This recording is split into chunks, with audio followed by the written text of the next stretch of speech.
Iran மீதான யுத்தத்தை தொடர விரும்புகிறீர்களா, முடிக்க விரும்புகிறீர்களா? இப்படி ஒரு கேள்வி அமெரிக்க ஜனாதிபதி டொனால்ட் ட்ரம்ப் அவர்களை பார்த்து கேட்கப்பட்டது. அதுக்கு அவர் பதில் சொல்லியிருக்கார், எனக்கு தெரியாது, என்னால் பதில் சொல்ல முடியான்னு சொல்லி. இது மட்டும் இல்லாமல் இன்னும் 2-3 முக்கியமான வில்லங்கமான தகவல்களை சொல்லியிருக்கின்றார் அமெரிக்க ஜனாதிபதி. எனவே அது குறித்து விரிவாக விளக்கமாக இந்த காணொலியில் பார்க்கலாம். இலங்கை செய்திகளில் இலங்கைக்கும் ரஷ்யாவுக்கும் இடையிலான ஒப்பந்தம் கைச்சாத்தாகி இருக்கிறது, எரிபொருளை பெற்றுக்கொள்வதற்கான ஒப்பந்தம். எனவே அது குறித்தும் பார்க்கலாம். இலங்கையில் போலி சுகாதார அமைச்சர் ஒருவர் கைது செய்யப்பட்டிருக்கிறார். யார் அந்த போலி சுகாதார அமைச்சர்? அது குறித்தும் பார்க்க இருக்கின்றோம். இந்த செய்திகள் உட்பட மேலும் பல செய்திகளும் தகவல்களும் இன்றைய காணொலியில் காத்திருக்கின்றன. தமிழடியான் சொந்தங்கள் அனைவருக்கும் வணக்கம். வாருங்கள் காணொலிக்குள் போகலாம். வெள்ளை மாளிகையில் வச்சு நேற்று ஊடக சந்திப்பை நடத்தியிருந்தார் அமெரிக்க ஜனாதிபதி டொனால்ட் ட்ரம்ப் அவர்கள். ஊடகவியலாளர்கள் பல விதமான கேள்விகளை கேட்டு துளைத்து எடுத்து விட்டார்கள் என்று சொல்லலாம். அதில் ஒரு ஊடகவியலாளர் கேட்டவர், அது சரி, ஈரான் மீதான யுத்தத்தை தொடர விரும்புகிறீங்களா அல்லது முடிக்க விரும்புகிறீங்களா? ஏனென்று சொன்னால் ஒருக்கா சொல்கிறீங்க 2-3 கிழமையில் யுத்தத்தை முடித்து நாங்கள் வெளியேற போகிறோம் என்று சொல்கிறீங்க. இன்னும் ஒருக்கா சொல்கிறீங்க, இல்லை நாங்கள் கட்டுமையாக தாக்க போகிறோம், ஈரானை கைப்பற்றோம், அங்கே இருக்கிற ஓயில் எடுக்க போகிறோம், இன்னொன்னெல்லாம் சொல்கிறீங்க. இதில் எது உண்மை என்று சொல்லி நினைக்கிற இந்த ஊடகவியலாளர் குழம்பி இருப்பார் போலக்கு. ஏனென்று சொன்னால் டொனால்ட் ட்ரம்ப் அவர்களுடைய கதையை தொடர்ந்து கேட்குற எல்லாருக்குமே அந்த குழப்பம் பெறும். காலம் ஒரு கதை, பின்னேறம் ஒரு கதை, அப்படித்தான் அவர் சொல்கிறவர். அதனால் இந்த ஒரு கேள்வியை கேட்டுக்கார். அதுக்கு தான் அவர் பதில் சொல்லியிருக்கார், எனக்கே தெரியாது, என்னால் பதில் சொல்ல முடியான்னு சொல்லி. அப்போ இந்த யுத்தத்தை முன்னெடுக்கிறது அமெரிக்க ஜனாதிபதி டொனால்ட் ட்ரம்ப் அவர்களா அல்லது வேறு யாராவதா? இப்படி ஒரு கேள்வி ஒன்று இருக்குது தானே. ஏன்னு சொன்னால் இந்த யுத்தம் அவருக்கான யுத்தம் இல்லை, இது அமெரிக்காவுக்கான யுத்தமே இல்லை. அவர் இஸ்ரேலிய பிரதமர் பெஞ்சமின் நெத்தன்யாகு அவர்களுடைய கதையை கேட்டு அவரால் மனிப்புலேட் பண்ணப்பட்டு தான் இந்த யுத்தத்துக்குள்ளேயே டொனால்ட் ட்ரம்ப் அவர்கள் வந்தவர் என்று சொல்லி ஆரம்பத்திலிருந்தே அமெரிக்க ஊடகங்கள் விமர்சனம் வச்சு கொண்டே இருக்குது. அது ஒரு குற்றச்சாட்டாகவே முன்வைக்குது. அமெரிக்காவுக்கு இந்த யுத்தம் தேவையில்லாத வேலை, சும்மா பெஞ்சமின் நெத்தன்யாகு சொல்கிறார் போட்டு பின்னால் போகிறீங்களா என்று சொல்லி இந்த மாதிரி அமெரிக்க ஊடகங்கள் கடுமையான விமர்சனம். ஏன்னு சொன்னால் அமெரிக்காவினுடைய பணம் தான் இழக்கப்படுது அநியாயமா. ஒவ்வொரு நாளும் பில்லியன் கணக்கில் கொண்டே கொட்டி கொண்டிருக்கணும். எனவே இப்படி ஒரு கேள்வி கேட்கப்பட்டதுக்கு அப்படி பதில் சொல்லியிருக்கிறார் அமெரிக்க ஜனாதிபதி டொனால்ட் ட்ரம்ப் அவர்கள். அவருக்கே தெரியாது போலடக்கு, எனவே ஒன்றுமே செய்ய முடியாது. இது முதலாவது கேள்வி. அடுத்த கேள்வி அது சரி, ஈரானில் இருக்கக்கூடிய இந்த மின்சார வலையமைப்பு, பாலங்கள், வீதிகள், தண்ணீர் சுத்திகரிப்பு நிலையம் இதெல்லாத்தையும் தாக்க போகிறோன்னு சொல்லியிருக்கிறீங்கள். இன்றைக்கு செவ்வாய்க்கிழமை அமெரிக்க நேரம் இரவு 8 மணியிலிருந்து தாக்குதல் ஆரம்பிக்கும் தான் சொல்லியிருக்கிறார். அப்போ அதெல்லாம் உண்மையிலேயே தாக்க போகிறீங்களா? ஏன்னு சொன்னால் ஜெனீவா விதிகளுக்கு முரணானது அது. அதுக்கு பிறகு போர்க்குற்றவாளி என்ற பேரும் உங்களுக்கு வரும். அப்போ உண்மையிலேயே தாக்க போகிறீங்களா என்று கேட்ட கேள்விக்கு டொனால்ட் ட்ரம்ப் சொல்லியிருக்கார், இல்லை தாக்க வேண்டி வராதுன்னு தான் நான் நினைக்கிறேன். எனக்கு இந்த மாதிரி தாக்குதல் நடத்துவது பெருசாக விருப்பம் இல்லை. எனவே பெரும்பாலும் தாக்க வேண்டிய சந்தர்ப்பம் வராதுன்னு தான் நான் நினைக்கிறேன் என்று சொல்லி அப்படியும் ஒரு பதில் சொல்லியிருக்கார். இப்போ தான் கெட்ட வார்த்தையெல்லாம் போட்டு ஒரு அறிக்கை விட்டுருந்த ஞாயிற்றுக்கிழமை காலமே கட்டுமையாக அடிக்க போகிறோன்னு முறிக்க போகிறேன்னு சொல்லி இப்போ இப்படி சொல்லியிருக்கார், இல்லை அடிக்க வேண்டி வராதுன்னு நான் நம்புகிறேன் என்று சொல்லி. எனவே 2ல் எது உண்மை என்று தெரியலை, அதையும் நாங்கள் பொறுத்திருந்து பார்க்கணும். மூன்றாவதாக இன்னும் ஒரு விஷயம் என்று சொல்லியிருக்கார், இப்போ ஈரானில் அந்த இராணுவ கேணலை மீட்கிறதுக்கு, விமானப்படை வீரரை மீட்கிறதுக்கு ஒரு ஆப்ரேஷன் ஒன்று செய்தது தானே சனிக்கிழமை இரவு. அது சில இராணுவ அதிகாரிகளுக்கு விருப்பம் இல்லையா. அப்படி ஒரு திட்டத்தில் ஈடுபடுறது, நூற்றுக்கணக்கான அமெரிக்க இராணுவத்தை கொண்டு போயிட்டு அங்கே இறக்குறது, அது சில இராணுவ அதிகாரிகளுக்கு விருப்பம் இல்லையா. எனவே அந்த திட்டமே வேண்டாம், அதை நாங்கள் கைவிடுவோம் என்று சொல்லி சொன்ன சில இராணுவ அதிகாரிகளும் இருக்கிறார்கள் என்று சொல்லி ஒரு உண்மையை வெளியில் சொல்லியிருக்கிறார் அமெரிக்க ஜனாதிபதி டொனால்ட் ட்ரம்ப் அவர்கள். எனவே இந்த காணொலியை பார்த்து கொண்டிருக்கக்கூடிய நீங்கள் சொல்லுங்க, டொனால்ட் ட்ரம்ப் அவர்களுடைய கதை எல்லாத்தையும் கேட்ட பிறகு உங்களால் ஒரு முடிவுக்கு வர முடியுதா இல்லையா?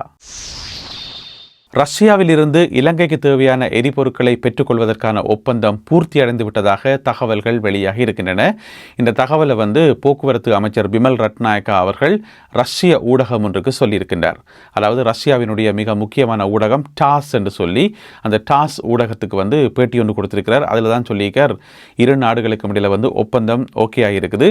அதாவது அரசியல் மட்டத்தில் ஓகே ஆகிடுது. அடுத்தது நிதியியல் மட்டத்தில், அதாவது காசு கொடுத்தா சரி என்று சொல்லியிருக்கிறார். எனவே ஏப்ரல் மாத நடுப்பகுதியில் இருந்து இலங்கைக்கு தேவையான எரிபொருட்கள் ரஷ்யாவிலிருந்து கிடைக்கும் என்று சொல்லப்படுகிறது. ரஷ்யா ஏற்கனவே கேட்டுக்கொண்டிருந்தது, திரும்ப கேட்கிற விஷயம் என்னென்னு சொன்னால், நீங்கள் தற்காலிகமாக எங்களோட ஒர்க் பண்ணக்கூடாது, பெர்மனண்டாக ஒர்க் பண்ணணும், குறைந்தது 5 வருடங்களுக்காவது ஒப்பந்தம் போடணும் என்று சொல்லி.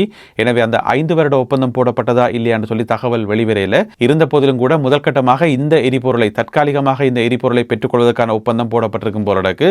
எனவே அந்த 5 வருட ஒப்பந்தம் சம்பந்தமாக தகவல்கள் எதிர்பார்க்கப்படுகின்றன. இலங்கையில் போலி சுகாதார அமைச்சர் ஒருவர் கைது செய்யப்பட்டிருக்கிறார். இலங்கையினுடைய சுகாதார அமைச்சரார் டாக்டர் நலிந்த ஜெயதிச அவர்கள். அது எங்கள் எல்லாருக்குமே தெரியும். இந்த போலி சுகாதார அமைச்சருடைய பேர் என்னென்னு பார்த்தீங்கன்னு சொன்னால் பெரிய நீள பேர் ஹெட்டியாராச்சி சுதேஷ் நலிந்த அல்விஸ். 4 பேர் அவருக்கு. அதில் பார்த்தீங்கன்னு சொன்னால் இடையில நலிந்த என்ற ஒரு பேரும் பெறுது.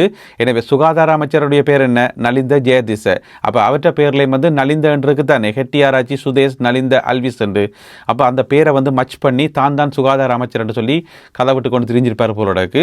குற்றப்புலனாய்வு பிரிவினர் அவரை கைது செய்து கொழும்பு நீதவான் நீதிமன்றத்தில் ஒப்படைச்சு, அதாவது முன்னிலைப்படுத்தி, பிறகு கொழும்பு நீதவான் நீதிமன்ற தலைமை நீதிபதி அசங்க எஸ் போதராகம அவர்கள் உத்தரவு பிறப்பித்திருக்கிறார். ஏப்ரல் 21 வரைக்கும் இவரை விளக்கமறியலில் வச்சிருந்து விசாரிக்க சொல்லி, அதாவது என்ன செய்திருக்காருன்னு சொன்னா, ஏதோ ஒரு வங்கியில் போயிட்டு அக்கௌண்ட் திறந்துருக்கார். என்ன பேரில் அக்கௌண்ட் சொன்னால் தன்னுடைய பேரில் இல்லை, சுகாதார அமைச்சர் நலிந்த ஜெயதிச அவர்களுடைய பேரில் இவர் ஒரு அக்கௌண்ட் ஒன்று திறந்து வராம்.